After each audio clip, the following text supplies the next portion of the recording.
les ingénieurs, ils disent que ma crainte majeure, c'est que tu vas utiliser quelque chose que j'ai produit. Hein, c'est ma création. On a quand même une certaine notion de propriété. C'est moi, là, j'ai travaillé fort, j'ai bien fait.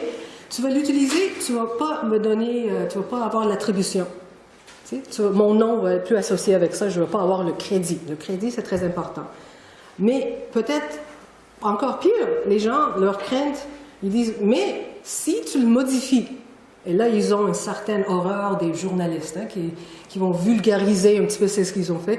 Tu vas le modifier et tu vas garder mon nom associé avec, c'est encore pire. Parce que c'est pas mon œuvre originale, c'est pas mes mots, là, tu sais, tu as changé les choses. Deuxième, c'est, oui, je veux parler de mes catastrophes, des échecs, mais je vais être pénalisé. Ça touche beaucoup la culture. Et qu'est-ce qui va arriver avec ça? Et la réciprocité. Oui, je vais aider, je vais faire du mentorat, mais est-ce que je vais recevoir quelque chose?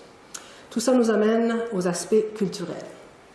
Encore là, je pense que ce n'est pas une surprise, mais le nom, l'étiquette culture, c'est comme la boîte de Pandore. On parle de quoi quand on parle de la culture? Tout d'abord, il n'y a pas une seule culture pour toute l'organisation, il y a des micro-cultures, et c'est souvent différent parmi les groupes de professionnels différents. Donc, on va parler de 3 études de cas rapidement pour vous donner une idée de comment c'est complexe la culture, quand on parle de la culture organisationnelle. Le premier, c'est un merger and acquisition. Bon. Ça, c'est dans une compagnie d'ingénieurs. La haute direction a décidé de combiner 2 groupes, le groupe de e-learning avec le groupe de KM. C'est peut-être logique, c'est peut-être pas logique. Ça n'a pas très bien été. Ils essaient encore de travailler ensemble. Il y a quelqu'un qui a été congédié, il y a quelqu'un qui a démissionné. Et ça, ça fait à peine 2 mois depuis la date de combinaison.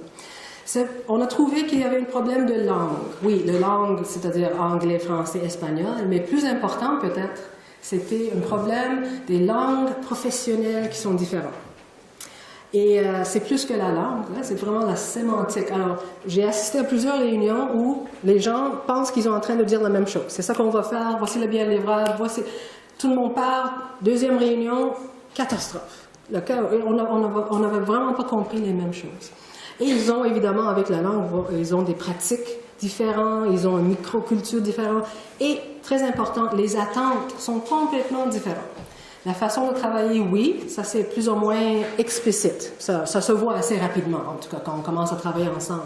Mais les attentes, ça c'est plus slow. Ça prend un certain temps de réaliser même qu'on avait des attentes tellement différentes. Alors ça continue, on n'a pas de solution, sauf qu'on va avoir beaucoup plus de rencontres. Une deuxième, c'est un peu différent. C'est les gens qui partagent la même profession. Sont tous des information professionals. Qu'est-ce que ça veut dire? Bon, ça, on n'a pas le temps de rentrer là-dedans, mais c'est ça, des professionnels de l'info. Ils ont un mandat très spécifique. Ça, c'est une organisation d'aide internationale. C'est Oxfam. Ils ont permis l'utilisation de leur nom. Oxfam a des Oxfam partout dans le monde. Et ça, c'est Oxfam Québec qui travaillait avec Oxfam Pérou, que vous voyez en orange. Alors oui, il y avait des langues. Cette fois-ci, il y avait des langues différentes. C'était espagnol, français, anglais. Mais ce n'était pas le problème.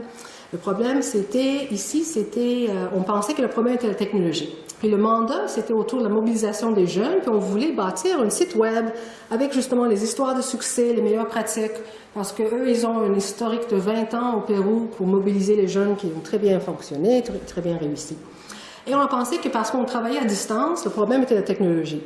Mais ce n'était pas la technologie. Je vais vous décrire qu'est-ce qui se passait. Là, on a filmé la rencontre. Alors, c'est une ville près de Lima, en Pérou. Alors là, on voit le site là-bas. Tout le monde, tout d'abord, se réunit dans la maison de quelqu'un. Ils sont chez eux, ils ont des enfants et ils ont des repas.